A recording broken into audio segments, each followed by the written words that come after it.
वालेकुम स्टूडेंट्स। आज का जो हमारा टॉपिक है वो है difference between cathode and anode. Cathode जो होता है वो एक इलेक्ट्रोड होता है एट विच सिस्टम के अंदर जो वहाँ पे हमारा पूरा सर्किट होता है उसके अंदर वो electrode at which current enters the cell and reduction take place. और एनोड होता है, anode is the electrode at which current leaves the cell and where oxidation take place.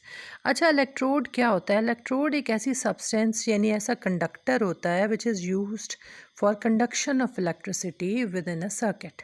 ठीक है, ख़ासतौर पे जब सेल हम बनाते हैं गैल्वेनिक हो, इलेक्ट्रोलाइटिक हो, इलेक्ट्रोकेमिकल हो, उसमें तो वो पॉइंट्स जहाँ पर ऑक्सीडेशन या रिडक्शन हो रही होती है, जहाँ से आयन्स सर्किट में से निकल के एंटर हो रहे होते हैं एक पाथ से और दूसरी तरफ से वो लीव कर रहे होते हैं, तो उस पॉइंट को वो जो मेटल रॉड्स होते हैं या प्लेट्स होती हैं उनको इलेक्ट्रोड कहा जाता है।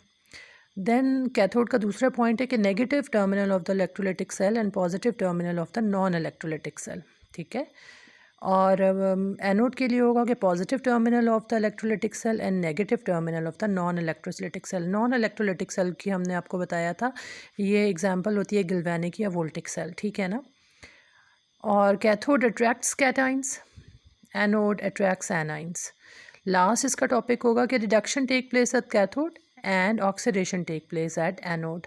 तो ये किसी भी सर्किट के अंदर ये दो ही होते हैं, एक जिससे इलेक्ट्रॉन लीव कर रहे होते हैं सर्किट में से, सिस्टम में से और सेल में से, और दूसरे में जिसमें से एंटर कर रहे होते हैं। तो आई होप बेटा आपको ये बात समझ आ गई होगी इंशाल्लाह। थैंक यू बेटा।